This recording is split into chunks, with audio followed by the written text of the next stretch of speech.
Welcome to Women of Culture. I'm Meera T. Sundararajan. Join me and my distinguished guests to discover untold stories from the world of culture.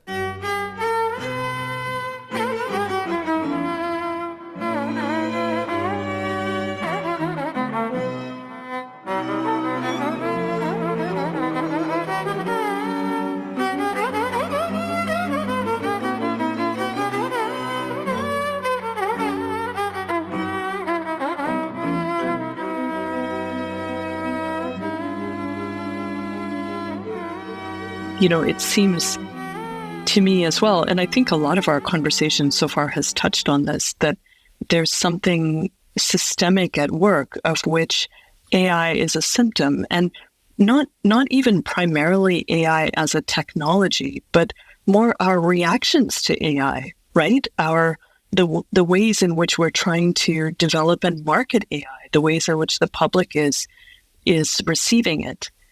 These are all symptomatic of some kind of end process. I completely agree. And it's a huge challenge, definitely. Yes. Yeah, it's a huge challenge. I can completely see your point, even just thinking about the evolution of society and of, among other things, of our attitude towards the arts and so on during the course of the last century, in many ways we're reaping the results of that now, which is, I think, a lot of what your comments have been pointing towards. I just wonder if there's some way we can kind of crystallize that discussion by just asking you a question, going back to that whole point about talent, because I think this is a conversation about human beings, their talent and their potential, and how that has developed over time, because obviously the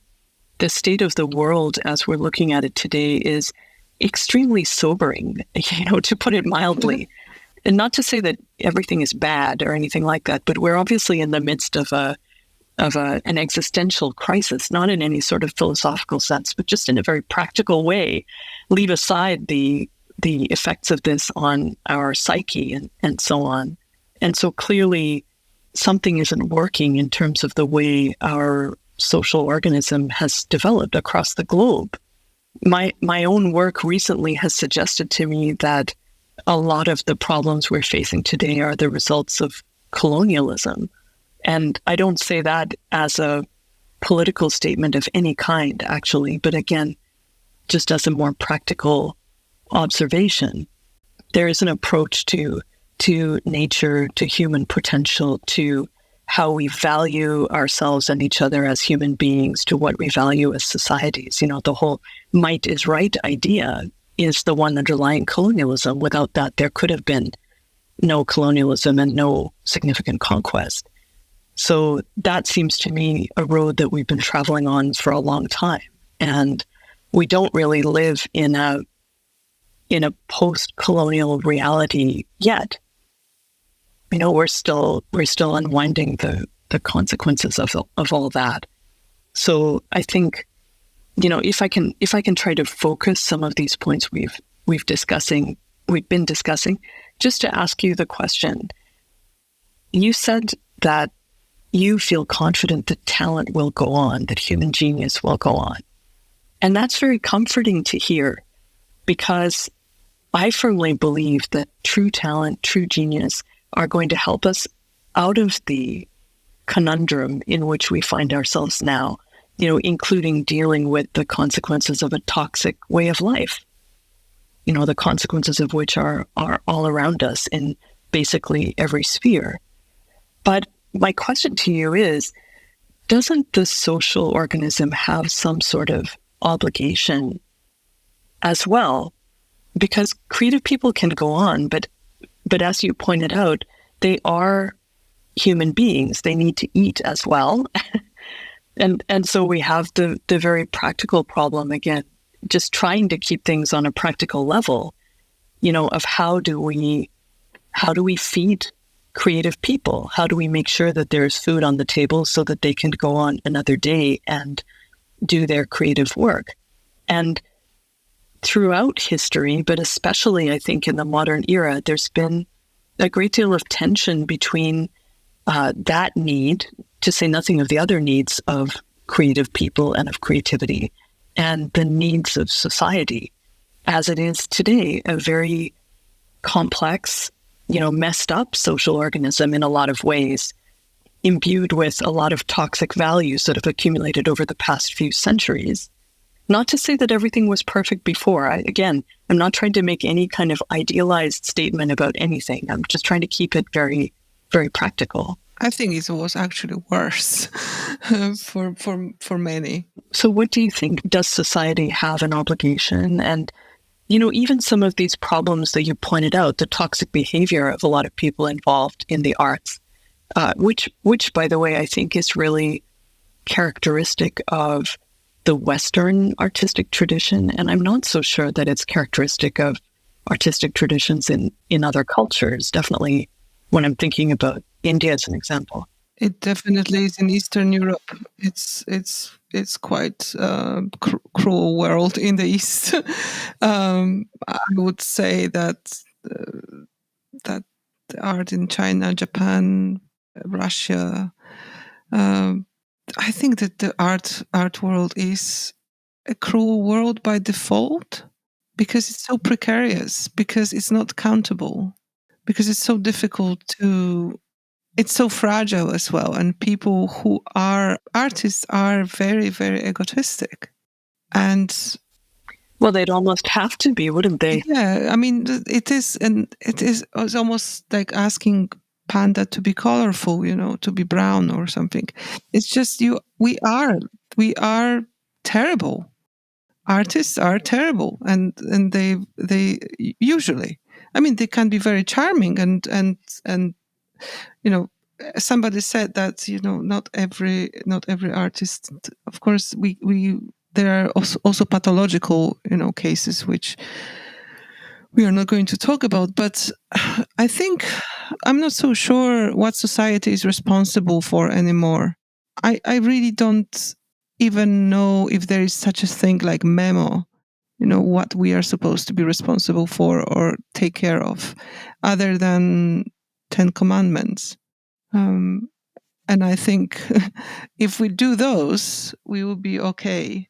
But I think when it comes to the subject of AI, I can't remember which commandment is that. Don't steal. I feel that people steal for two reasons, and some steal because I think that's true. That some steal because they are hungry, and some steal because they're greedy. And there will be never way to just stop something from stealing if it's out there without taking away from the hungry. So the greedy will take it. But if the greedy won't be able to take it, the hungry won't be able to take it either. So I feel that AI has there's a very tricky AI, but also before copyrights, I wrote the whole PhD about it, and moral rights. I think it's a very tricky situation we got ourselves into, and it needs to be reformed. I mean, we've talked about that before. The way you can drink from that well for everyone should be fair and should be available. The water should be available. I think the art should be available for everyone. But we have to realize what is the price as well. And I think it is extremely difficult and borderline impossible to differentiate where the greed starts or ends and where the hunger begins, or other way around. And I believe the problem is here, and I'm not sure how much colonialism has to do with that, because I grew up in communism, and was that a part of colonialism? Yes, partially we agreed with that. We are responsible for that as well, and I can see it now, what's going on in Poland, and all I can do is just vote or try to do better art and be a share with maybe with students, be generous, give to the society as much as I can. But at the same time, I shouldn't be asked to give constantly for nothing. Yeah. But I feel there are ways to go to the more positive, to just try to, I'm just trying to be a little bit more positive. I think there is a way we can say no and yes to certain things. And we just have to be a little bit more careful, perhaps, where we agreed, for example, for our artistic work to be reproduced, and how we are giving away our stuff as well. Lots of artists are just so interested in giving away and showing off, really. Some like to say, oh, I'm sharing. No, you're asking for a like. And it's just, and then you're sharing on Facebook and Instagram. I mean, who are we kidding? It, of course, it's gonna be taken away and stolen.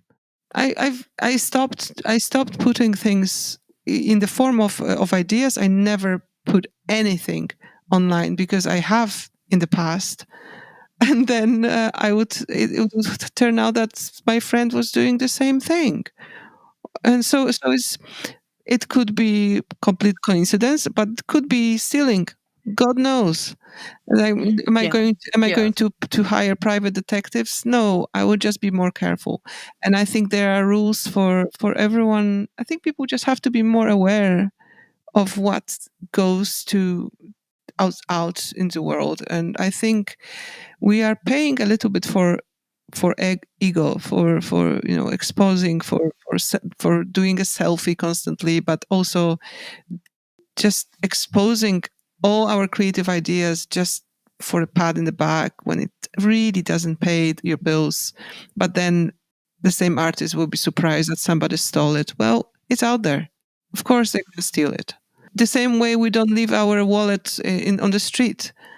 Uh, Nobody would. I mean, if you lose it, you lose it. You may find somebody nice who will pick it up and return it. It happened to me twice, but in London, of all places. But I think we have to be just aware what times we are living. People were ignoring Facebook. There was so much talk about Facebook and Instagram stealing images, and people were just like, oh, it's just brushing it off. And now the same people are just appalled. And I'm just thinking, where were you before? Were you under the rock? Because, ChatGPT is quite a new thing, but Photoshop has been using AI since 2000, I think, 16. And all those artists, like a lot of artists who work mainly in Photoshop, are appalled by AI. And I'm just thinking, hold on a second, isn't it a bit of the hypocrisy here? Because you're not even you don't even know how to draw a straight line anymore. Because when I went to art school, we had to draw a straight line by hand and draw it until it is straight. And it took a lot of hours. Am I thinking it was stupid? Kind of, it was. But, considering the change of time, and also I could have just used the ruler. But I think we are a little bit hypocritical about really thinking, what is our idea? Because and my friend was recently, it was really funny, and this is something actually which I wrote about in PhD. My friend of all people, brought the example of Bob Dylan, saying there is no Bob Dylan anymore. And it's just like, what do you mean? Well, somebody who is this original and this unique.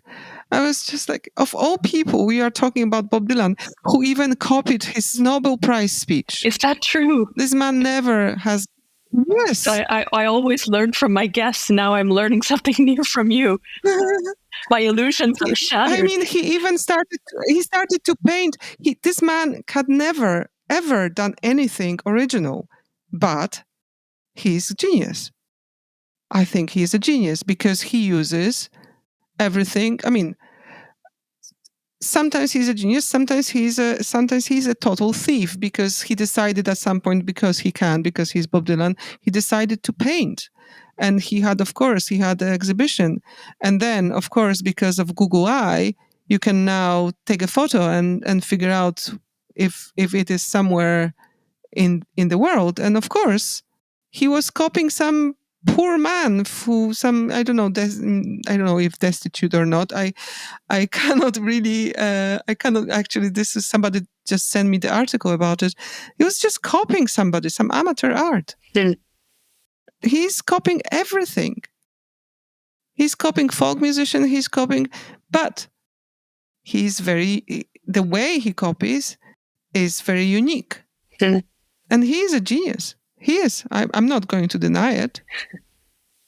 But, so AI kind of is a robot Bob Dylan.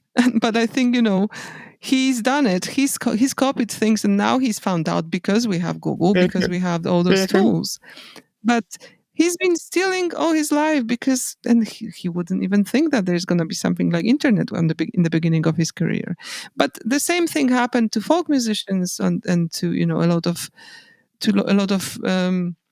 Granger, the composer. He was stealing folk. I mean, borrowing. He admired Scottish music and folk music, but he was adopting it and making beautiful pieces on the base of those marches, which you heard in Scotland, in rural Scotland. But did he credit anybody? No. Is anybody mad at Granger because he did those things? No, probably not. And there's even a society of Granger in Huntly, Aberdeenshire.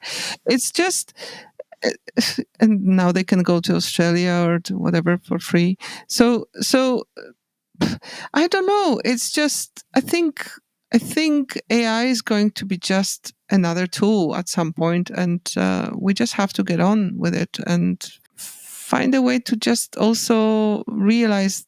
I mean, I found out actually that this is quite dull. After a while, I've done it. I've used AI for a bit. Because I'm starting to write now. I'm writing a novel. It's it goes very slow, and I try to use AI for just organization, because I have a problem with that. But then I just spent half an hour with ChatGPT, and I just got really bored. But the thing is, I am an artist because I like challenge, because I like pushing myself, because I enjoy creativity. But of course, I do copy too. Like a lot of my teachers and a lot of you probably agree with the same. It's a common knowledge that writing is reading. Why? How come? Because we want to copy something. Of course, it's a process of accumulating as much knowledge about the technique to incorporate it in your own process. So our brains are just a little AI machines, but they are just a little bit not as capable of memorizing everything. But I think if we invented it. It's our mind. It's nobody else's.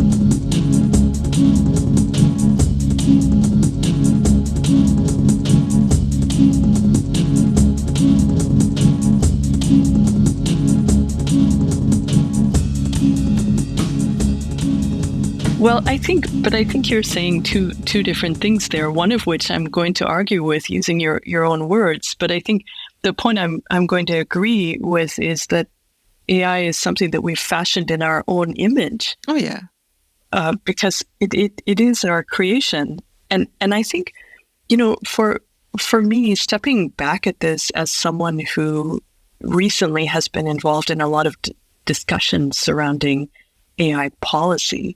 I think that what I'm hearing from you is the voice of someone really emphasizing self-determination, which I think is an essential factor to emphasize, both as a creative artist and as a human. Self-determination is something basic to humanity, I think, to identity. And we could have so many philosophical discussions about that, about the nature of fate and free will and predestination, and even predestination. Now, is there a neurological basis for it? And I mean, we could have so many discussions about it, but I think, yes, but I think qualitatively. Oh, fascinating. Yes. It's almost too fascinating. Once again, I can see that I'm going to have to invite you back, but, to leave those discussions for another time. I think that qualitatively there is something about this idea of self-determination and taking responsibility that I find really convincing in the points that you're making, and that really resonates with my own sense of things. But having said that, I also think that what we're seeing happening with AI, and I think you're saying the same thing as well, is that we're seeing something that's the reflection of a much broader social situation that has been evolving over a long period of time, that has to do with our attitudes towards ourselves, towards other human beings, and towards creative artists in particular. And you set up a contrast, and in fact, not just a contrast, but also a comparison of like situations, similar situations between greed and hunger. And I found that to be very poignant and very accurate. So when I brought in colonialism, the reason I did that is because I think the fundamental value involved in colonialism is greed. So we have sort of arrived at the same point through different pathways by essentially noticing that greed is a key factor in what's happening. But your point is that there's also hunger. And what I can add to that is just that in terms of policy, we do have such a thing as leadership in our societies. We do have laws, we do have policies.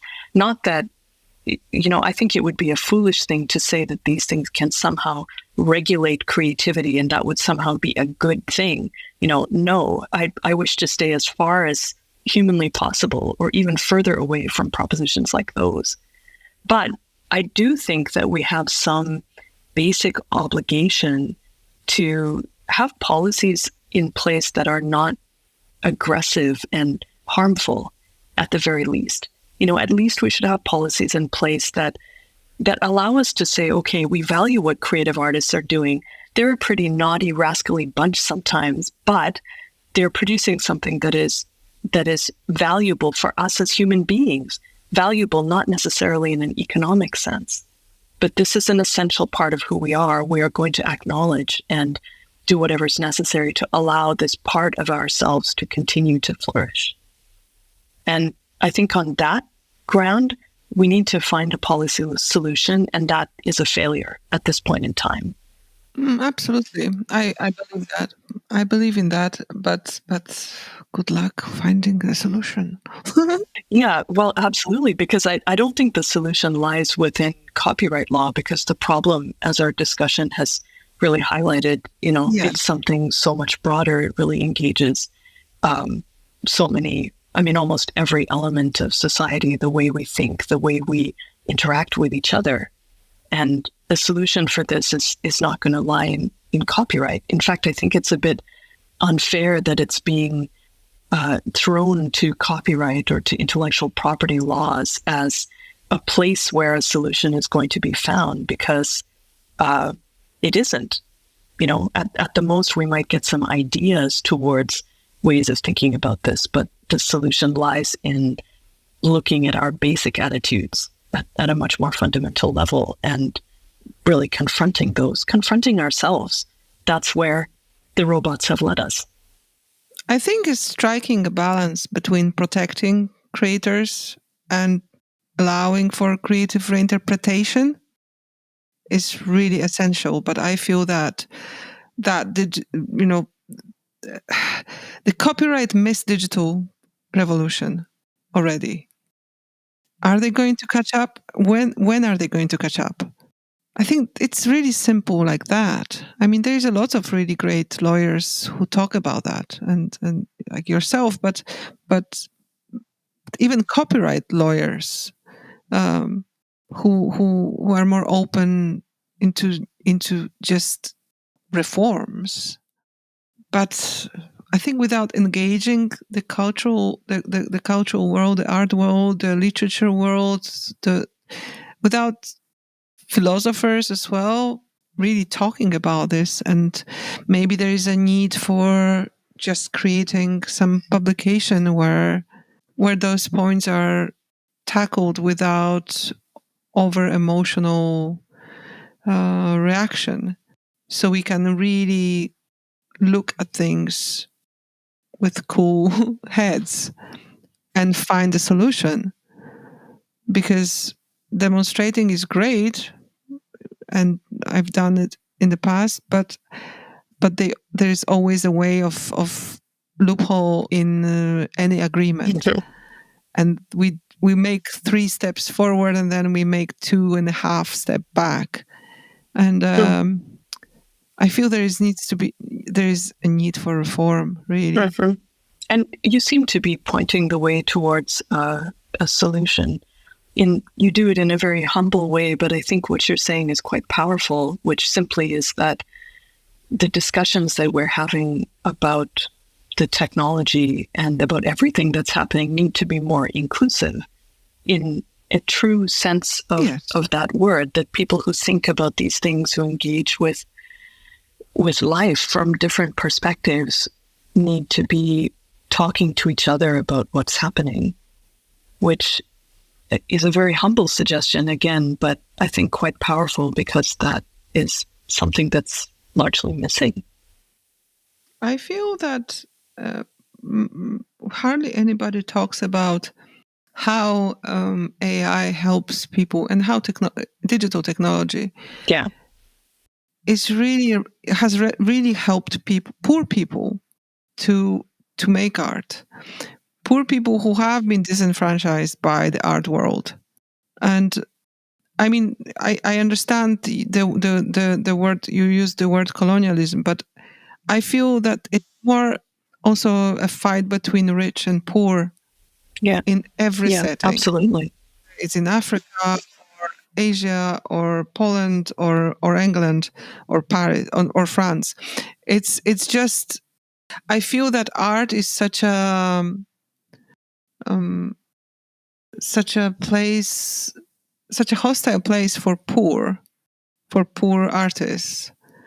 Always has been. And with all our knowledge now, and and our ideas of what is fair and what isn't, we still haven't figured it out how to engage poor people into the art world. But I guess in the Western countries like France, for example, if you don't graduate from Sorbonne, then it is very unlikely you will find, for example, it would be much harder. It's not unlikely, but it's going to be much harder for somebody who comes from a school nobody heard of, and make it.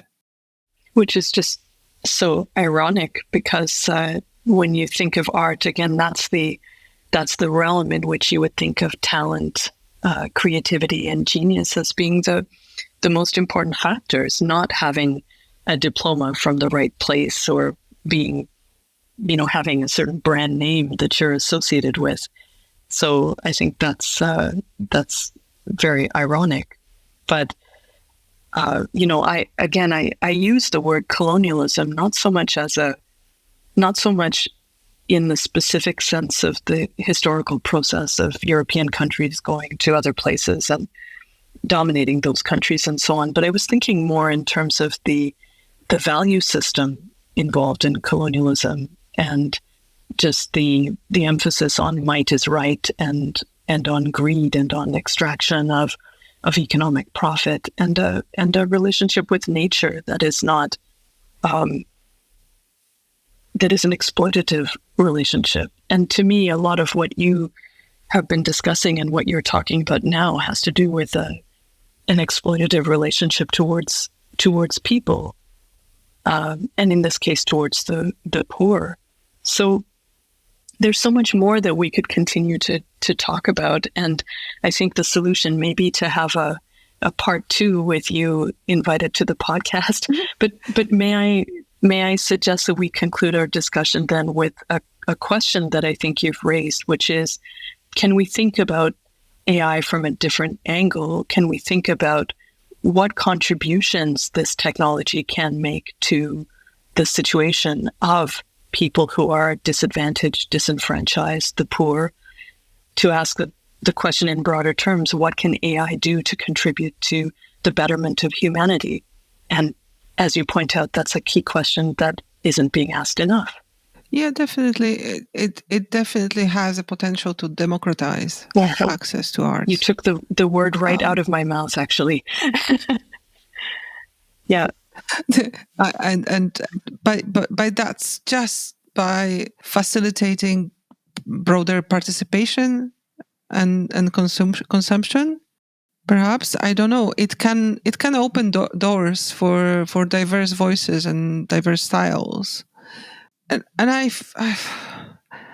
it's really difficult to tell what's the future, because it's been for a while, like ChatGPT, DALL-E has been since 2022, I think. ChatGPT has been for a while. I mean, we need careful consideration, and just to ensure that it is democratic, that it doesn't compromise the ethical and legal foundation of creative work. But also, I think responsibility is on both sides. Again, we have to just also realize how much we as artists do steal or do use, and how much we are inspired. We love the word inspiration. Nobody loves to say that we steal. I steal, but I'm stealing in the way nobody loses from it. If I'm taking a fragment of the film and just repeating it 55 times, a millisecond of it, nobody is going to be hurt. Not that I'm aware of that there is such a thing that somebody could be hurt from that. Yeah, and I think that's a key point. I'm not sure you can call it stealing if someone isn't hurt. Well, I'm not inventing things. My work is a process of noticing things and gathering them and building on the top of them. Should I be punished for that? In the eye of copyright, I should. And that's ridiculous. Well, I think that depends on the particular case, though, because I do think that, for example, in the context that you just gave, I do think that copyright also recognizes that there's a balance between ownership and the use, as it's called within copyright law, of works. Not necessarily. Not necessarily in case of, for example, we use the monetization, for example, on YouTube. Because if you are using any image, for example, from the Hollywood film, then YouTube will immediately flag it and shut it down.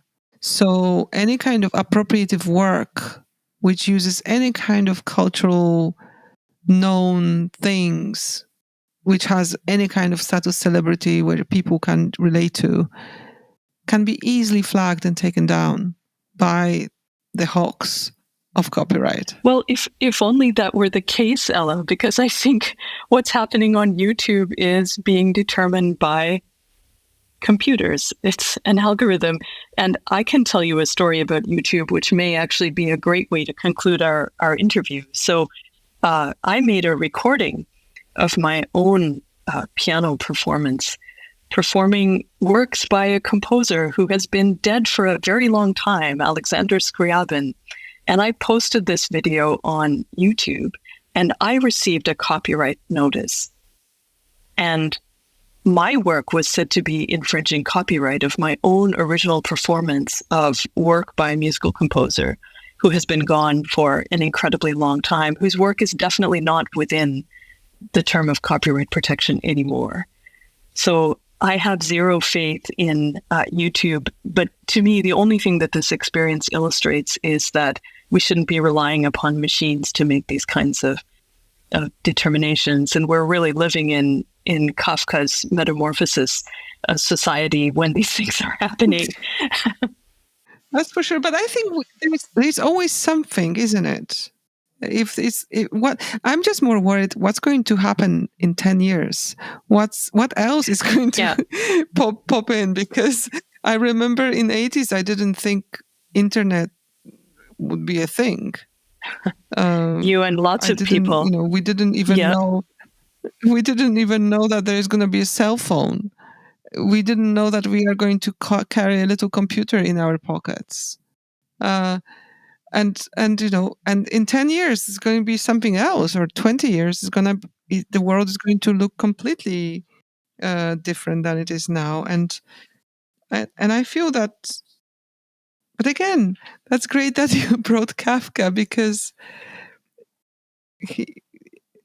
that's a genius, and he created a story which is universal and based on on probably multiple experiences of people living during his time. But the AI of the historical AI of human nature kind of keeps recreating that story over and over again, and it feels like it's becoming more and more real now than ever. But maybe it's just exaggeration. Maybe we just always. I think about this story multiple times a week. So I completely agree with you. But may I say in closing that it's interesting you use that little analogy with AI right there. But I think you also made the point earlier on that there's an element there that can't be produced by AI, that is very much the HI or HC, human creativity technology at work. Let's not use sight of that. I don't think anyone here, either you or myself, is trying to deny the fascination of AI and the potential usefulness of it, for lack of a better word, from many points of view. But I think also it's been very clear to me from our discussion that there is an awareness of a human creativity that both of us are referring to, that is something distinct from that we don't want to lose sight of, and that we still want that to be present in the world 10 years, 20 years, or 100 or 200 years from now, wherever technology goes. Absolutely. But I remember, I don't know if this was in the questions or in the previous exchange, you asked if I feel threatened. I am not. I really am not. I'm more threatened by the conflict which it creates, but not because yes, we are all afraid of being redundant, but we can be redundant without robots. Actually, I think what hurts us more is poverty. But it's created by man or a woman, by the economical problems, the wars, the ecological mess we are in. That's not machines. Yes. We cannot blame machines for that. I mean, we can blame machines we made for that. And people have been redundant for absolute centuries. And redundancy is just tragic part of life. And is AI contributing to more of that? I'm not sure. Yeah, the underlying issue of taking responsibility, human responsibility, for what's happening, for the state of things, that is certainly not going to go away and shouldn't go away. So thank you for drawing our attention to that basic underlying reality, which I think is particularly powerful coming from you, not only as a very intelligent speaker on these issues, but as a creative artist yourself. So thank you. Thank you very much, Ela, for taking your time to participate in this conversation. I'm delighted that we could do this. Oh, it's always a pleasure. Thank you. Thank you, Mira. Thank you so much.